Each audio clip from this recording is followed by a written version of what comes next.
Human relations చాలా వెరైటీగా ఉంటాయండి.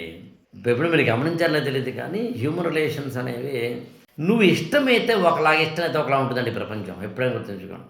ఈ ప్రపంచంలో నువ్వు, నువ్వు బాగున్నప్పుడు ఒకలా ఉంటుంది ప్రపంచం.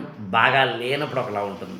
నువ్వు వాళ్ళతో బాగున్నప్పుడు ఒకలా ఉంటుంది. వాళ్ళతో బాగా లేనప్పుడు ఒకలా ఉంటుంది. నువ్వు మిఠాయి పెడితే ఒకలా ఉంటుంది. మొట్టికాయ పెడితే వేరేగా వేరేగా ఉంటుంది. నీ అవసరమైతే ఒకలాగుంటుంది. నీ అవసరం తీరిపోతే ఒకలాగుంటుంది.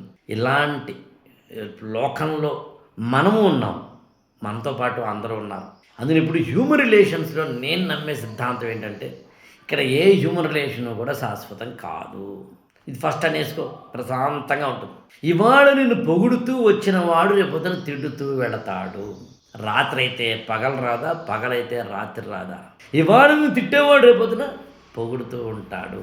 ఇవాళ నేను కాళ్ళు పట్టి లాగినవాడు రేపొద్దున నీ కాళ్ళు పట్టుకొని కడుగుతాడు, పాలాభిషేకం చేస్తాడు, ఆ నీళ్లను పాలను నెత్తి మీద జల్లుకుంటాడు. ఈ ప్రపంచంలో పొగడ్తలకి నమ్మద్దు.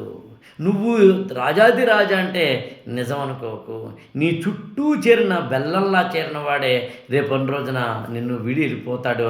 ఇది సత్యం. ఈ సత్యం తెలుసుకుంటూ వచ్చే అడ్వాంటేజ్ ఏంటంటే, ఏ వ్యక్తిని కూడా అవసరాన్ని బట్టో, కోరికను బట్టో, మరో దాన్ని బట్టో చూడం. నన్ను ఇలా చెప్పినప్పుడు చాలామంది అడుగుతారు, సార్ మీరు అలా ఉంటారా? నేను చాలా సందర్భాల్లో చెప్పానండి, ఇప్పుడు కూడా చెప్తున్నాను. 90% నేను నా వీడియోల్లో చెప్పే వాటిని పాటిస్తూ ఉంటా. ఇంతకుముందు అసలు దీని మీద ఒక వీడియో చేసి గుర్తున్నాను.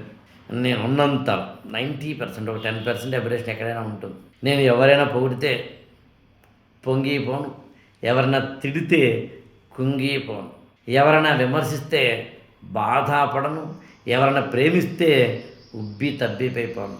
నేను మనిషిని మనిషిలాగే చూస్తాను. నన్ను ద్వేషించిన వాళ్ళని కూడా నేను ఒకలాగే చూస్తాను, నన్ను ప్రేమించిన వాళ్ళని కూడా ఒకలాగే చూస్తాను. సమత్వ స్థితి అంటారు దీన్ని.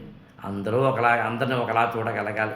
నిత్య సమస్థితిలో ఉన్నవాళ్ళు నిత్య ఆనంద స్థితిలోకి వెళ్ళగలుగుతారు. నిత్య ఆనంద స్థితిలోకి వెళ్ళగలిగిన వాళ్ళకి శారీరక రజోతత్వం వస్తుంది. నువ్వు చాలా అందంగా కనిపిస్తావు. నిత్య సమస్థితిలోంచి నిత్య ఆనంద స్థితిలోంచి నువ్వు శారీరక రజోతత్వంలోకి, రజస్ అంటే ఒక కాంతి, అందులోంచి వస్తే అప్పుడు నీ మాట మంత్రమవుతుంది, నీ చేత తంత్రమవుతుంది. నువ్వే ఒక మహిమాన్విత యంత్రమవుతావు. మన ఛానల్ని లైక్ చేయండి, షేర్ చేయండి, సబ్స్క్రైబ్ చేయండి.